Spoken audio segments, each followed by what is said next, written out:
Welcome to Shelbi Confessions, a mix of inspiration and understanding to help you cherish the day.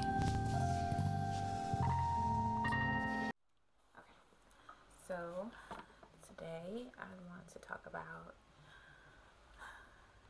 the power of manifestation. Y'all just don't understand how, serious what you write down about how you want your life to go. Like, those vision boards are really, really like manifestation lists, what you speak and for your future. Like, that really does project into your life and kind of subconsciously like get you to your goals.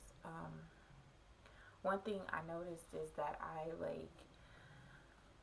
have a really good friend, and she's like big into moons and full moons and stuff like that. And then at the time, I was talking to someone who's really big on numerology and stuff, and so they both were telling me, hey, it's a full moon.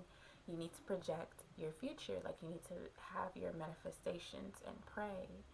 I was like, like I've never really done that before, so I was like, let me try it out. Let me see what it's all about. Let me get a gist of it.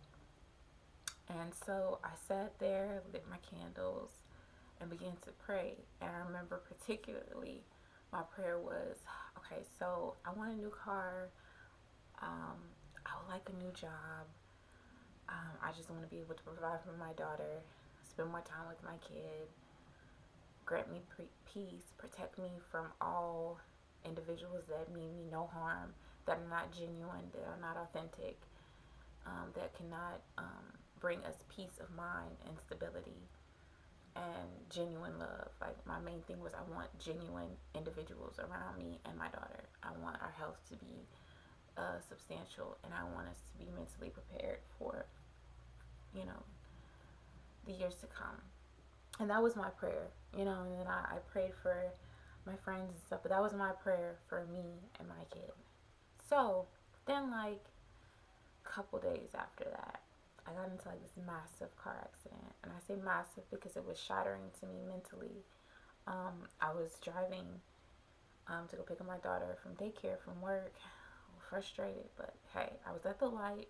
I was gonna go straight, but across from me, the light was green. The car across from me had their signal light on, so they was turning. So I waited.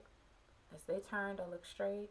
The person across from me did not have a signal light on, so I just felt like I have the right of way. I'm driving straight. Well, that person, I guess, did not see me or whatever, and completely ran into me. And so I got in a car accident. The thing that shook me up was, as soon as I was so dazed about what happened, like, I couldn't believe what happened. I just sat in the car dazed. And the person that was in another vehicle, she immediately got out. She had her baby in her arms. And I thought I saw my kid. So I just started crying. And I was like, are you okay? Oh my gosh, I'm going to call the ambulance. We're going to get this together. Are you okay? Is the baby okay? She really wouldn't answer me, I guess, because she was so upset. And I heard her tell her family, this person just hit me. And so I was just like, oh my gosh, did I really hit her or whatever? And the baby, she looked like she was like about 3, 4. Her nose was bleeding. So I was like, oh my gosh, like, I'm not a drunk driver. I just got off of work. Like, oh my gosh, like, what did, oh, I could harm this kid. That could have been my kid. And so the ambulance took the child out, put the kid in the ambulance, and it even more freaked me out because I was like, dang, like, was I not paying attention? Like, and then the police officer came and I just kept apologizing. And I kept apologizing. I was like, please don't give her a ticket. Give me the ticket. It's my fault. I did everything. Police officer was like, first of all, I need you to calm down. I know this is very traumatic. But I just want to let you know that by investigating, this isn't your fault. And two, you are not the person or the adult who didn't strap their kid in their car seat. So that is why that child has to be placed into the ambulance. It's not you who hit her. She hit you, and she was the one who did not strap her child for safety. And so then I remember immediately when she got out of the car, she already had the kid in her arms. So I'm thinking that while she was driving, the kid had to be in the front seat, but the kid wasn't strapped in. And I'm not trying to fault that individual for what happened. Like, things happen, but it freaked me out so badly. Like, the police officer, he was like, I understand you can't answer any questions because you're so shaken up, but I just want to let you know that this is not your fault. Because I was crying and I was panicking. And then I realized I still have to go get my kid. So I'm calling, and anybody's just, please go get my daughter. Call the daycare, and I'm like, I'm okay. Just someone's coming. They're like, no, it's fine. Make sure you're all right. And that literally, like, shifted me and shattered me, because it was like a moment where, one, I could have harmed a child, which, mind you, I did check on the kid, because the kid goes to like the same daycare as my kid. The kid was fine. Kid was fine. No damage. She's perfectly fine. But I just was so, like, hurt by it that it, like, shifted my mentality a lot. And it made me be more cautious of every move that I make. Like, before, like, I don't like drinking when I have my kid around. You know how people go to functions and they have their kids and like, oh, we got your kid. I never felt comfortable with that, because I always wanted to be aware when I have my child, because anything could happen, and I wanted to be focused. I didn't want to have to drink or be belligerent, but I'm not even be belligerent. I just didn't want to be out of it. I always wanted to be alert. But after that happened to me, like, it just made me be even more cautious and be even more involved and even more sacred with what I say.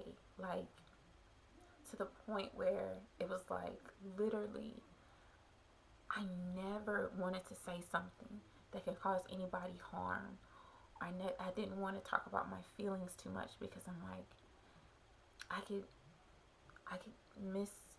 misinterpret my emotions, or I can misinterpret the situation. Like, I was so super cautious of every tiny little thing.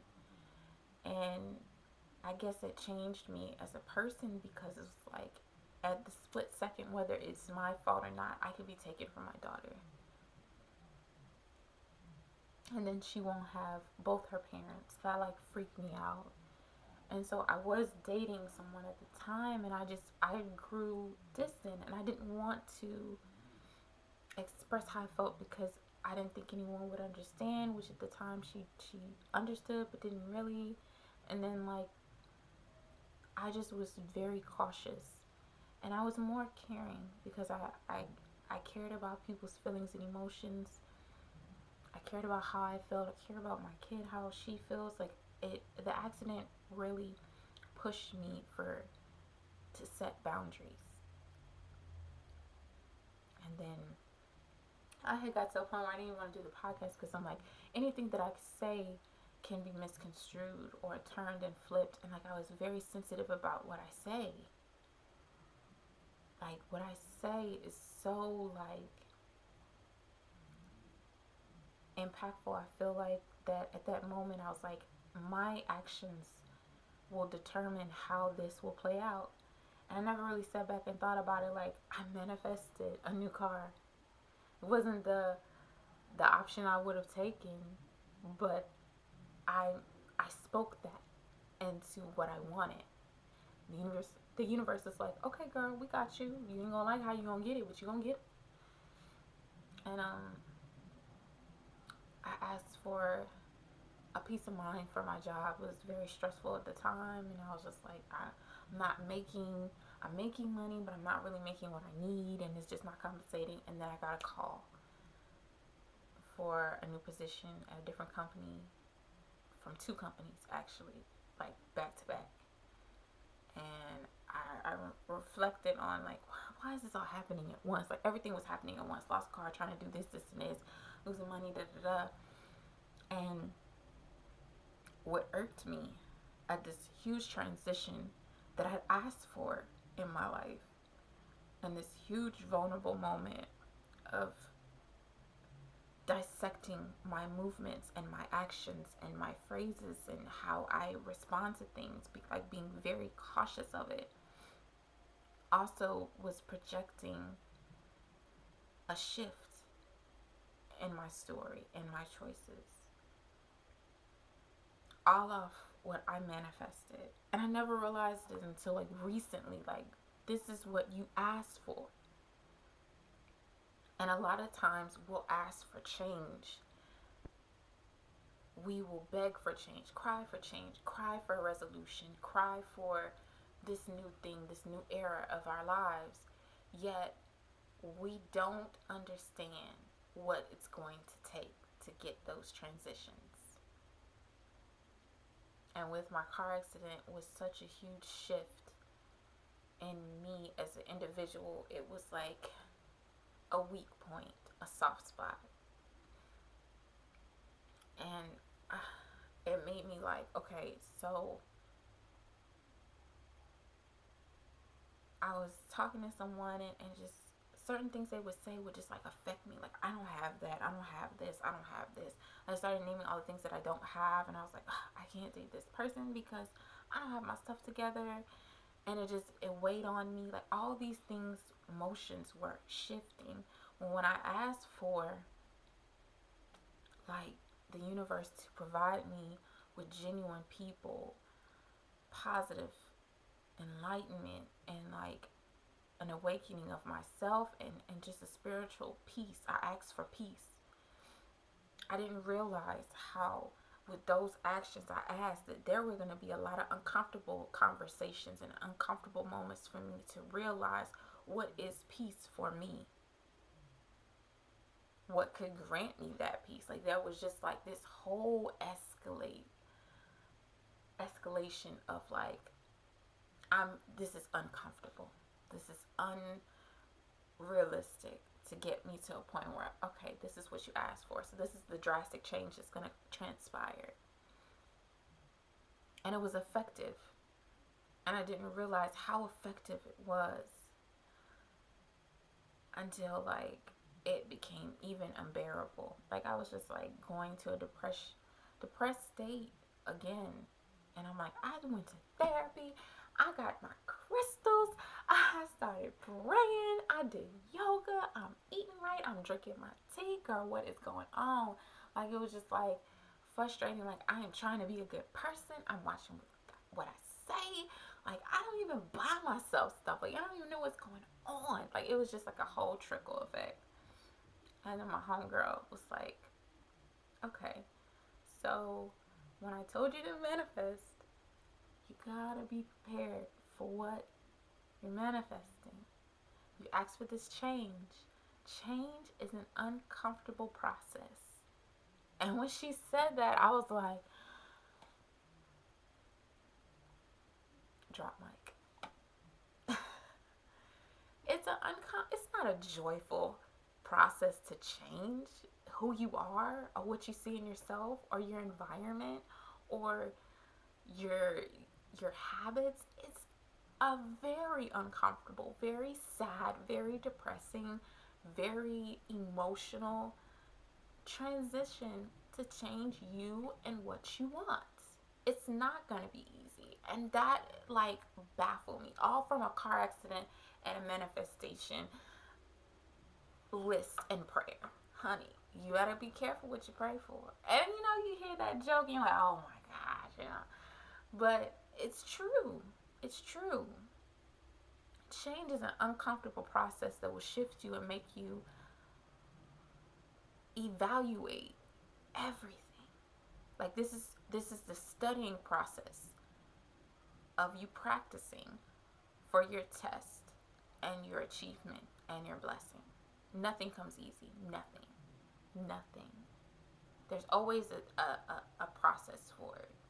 And what I had forgot, which was awakening me by a huge,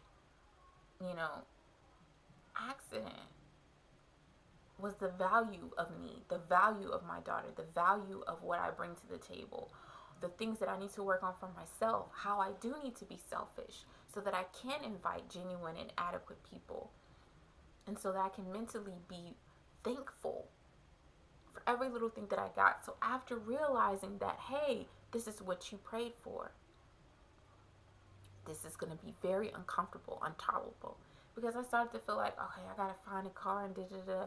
And I started hating when people asked me, what are you going to do? What are you going to say? How are you going to get a new car? Like, what is your process? Like, what's going on? Like, all these questions, they would just bombard me. And I felt so overwhelmed and consumed because I'm like, I'm by myself. Y'all can't just ask me. Just ask me how I am. Don't ask me about what I'm going to do next because I don't know. And I would feel flustered about it because I'm like, I just want to be treated not like a robotic person to just press on, but I want to feel. And that is what I was missing. I want to attract genuine and positive energy. I do. But within that stance comes an uncomfortable state of mind to grant me that serenity. You know what I mean? Like, it's not going to be an easy process to transition into something new. And that's what I had to realize. Like, okay, you lost something. Yes, you're moving something. You're getting a new job. You're doing a new company. You're having to learn something and not be the very best at your position because you're just starting. Like, this is new. And to realize how new of a change that was and that I was going to have to learn was difficult. But it was humbling as well. And it was a reflection of, okay, you got this. Okay. Be thankful because there are people in this world that don't have what you have. Even though you feel like it's not enough, it's something. It's a huge achievement. It's a grand plan, I guess. But even when I feel like now from, realizing that aha light bulb moment, that epiphany moment, like, light bulb. I started to be more thankful. Like, mad thankful. Like, I'm thankful for this roof over my head. I'm thankful for my daughter smiling. I started to spend time with my kid and analyze her, not analyze her, but be proud of certain things she does. I am very hard on myself. I am my worst critic. I am very meticulous about everything, like literally everything, because I feel like I have no, when you're a single mom, you don't really have that time, so say, to relax in it, you know what I mean? Or just, you have to go because you have to constantly provide for you and your kids. So it's like it's a constant motor running, but that motor will run out, boo. And you can't disconnect from those feelings or emotions. I had a conversation today. Every emotion is important, and I feel like sometimes we operate like robots because we forget that emotions are important. They help us understand every transition of our lives, and they help us process the change to accept them when they fully commit and completion. So even when I get sad, even now to this day I get sad, I start listing the things that I'm thankful for. And I start thinking of my situation could have been worse, or I hear a story of it being worse, and I'm still like, I'm blessed that I have even just this little bit of moment. And I'm blessed to still even have this time for creativity. I'm blessed to have my daughter the way she is. And, like I just start to say thankful things. Instead of what I don't have, I try to push for a blessing of what I do have. And that humbles me in a way of accepting that my life is changing. It's not going to be a constant thing of struggle. It's going to take off eventually. But I have to be able to be comfortable with being uncomfortable for change. Does that make any sense? It could be like, what? But you have to be comfortable to be uncomfortable for the process to change. And it could be just the slightest change of your view of yourself, or view of others, or view of your job. Like, it could just be the slightest thing, but you you won't appreciate that change until you go through the process of uncomfortability. You won't accept it. You won't own it. You know what I mean? Like, you won't own it until you go through that process. And that was like an eye epiphany moment for me, that I realized what I put out is what I'm getting back. So whatever I'm asking, it's coming in front of me. It's aligning itself properly in the way that I ask, in the way that I believe in me or my situation, or the way that I love, the way that, like, this is all gravitating towards me because of my ability to be uncomfortable for the reward, the satisfaction of my change. And that's what you have to do sometimes, you know? In conclusion, I just want to tell you guys to promise to cherish the day. And it's your girl, Shelbi Henny, signing off. Have a good one, y'all.